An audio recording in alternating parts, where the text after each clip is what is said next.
ஓம் சாய்ராம். என் அன்பு செல்லமே, என்னுடைய தங்கமே, விடிந்த உடனேயே சுப செய்திதான். என்னுடைய தங்கத்திற்கு மிக நாளாகவே ஒரு ஆசை. என் வாழ்விலும் என் குடும்பத்தில் இருப்பவர்களுடைய வாழ்க்கையிலும் நிம்மதிகரமான ஒரு வாழ்க்கை நடக்க வேண்டும். ஒரு விஷயம் நடத்தி அதனால் அவர்கள் சந்தோஷமாக இருக்க வேண்டும் என்ற ஆசை. ஆனால் அது நடக்காமல் மிக மிக ஆண்டுகளாகி வீட்டில் எந்த ஒரு சந்தோஷமும் இல்லாமல் இருந்தது.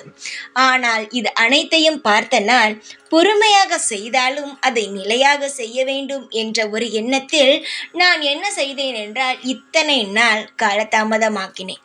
எதுவாக இருந்தாலும் எனக்கு நிலையாக தரத்தான் பிடிக்குமே தவிர அவசர அவசரமாக கொடுத்து அதை திரும்பவும் என்னிடம் பெற்றுக்கொள்வது அது எனக்கு சரியாக இருக்காது.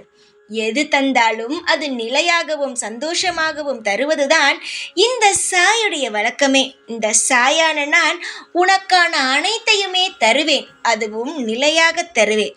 அதனால் சாய் தரவில்லையே என்ற புலம்பாமல் என்னிடம் கோரிக்கையை வைத்த பிறகு அதை நினைக்காமல் உன்னுடைய வேலையை நீ தொடர்ந்து செய்து கொண்டே இருந்தால் நிச்சயமாக சொல்கிறேன், நீ எதை கேட்டாயோ அது நிச்சயமாகவே உன் கையில் வந்து உன் வாழ்க்கையிலும் வந்து சேர்ந்துவிடும்.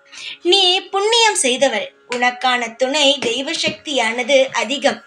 நிச்சயமாகவே உன்னுடைய வாழ்வில் நீ கேட்டதும் நீ எதை வேண்டினாயோ அதுவும் கிடைத்துவிடும்.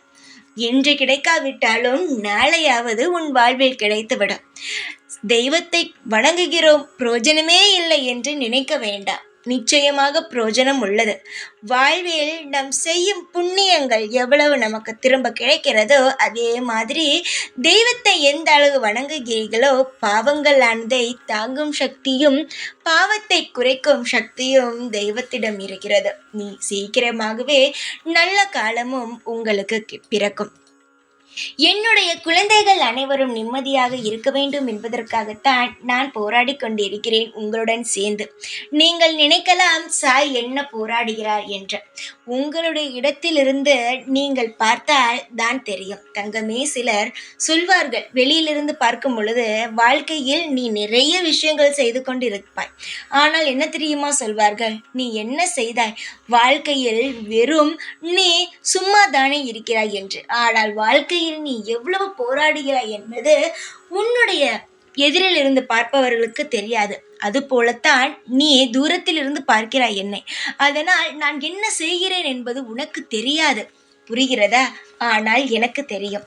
அதனால் சொல்கிறேன், நீ எல்லாமே உனக்கு நல்லது நடக்கும். நான் செய்து தரவில்லை என்று நினைக்காமல் உன்னுடைய கடமையில் நீ சரியாகத்தான் இருக்கிறாய் என்று நினைத்து சந்தோஷப்பட. சீக்கிரமாகவே அனைத்தும் உனக்கான நல்லது நடக்கும். நான் இருக்கிறேன் உனக்காக எப்பொழுதும். அதனால் கவலை இல்லாமல் நிம்மதியாக இரு. உனக்கும் உன் குடும்பத்திற்கும் சீக்கிரமாகவே சுப செய்திகள் வரும். கண்கலங்காமல் நிம்மதியாக ஆனந்தமாக இரு. விடியல் உனக்கானது. ஓம் சாய்ராம்.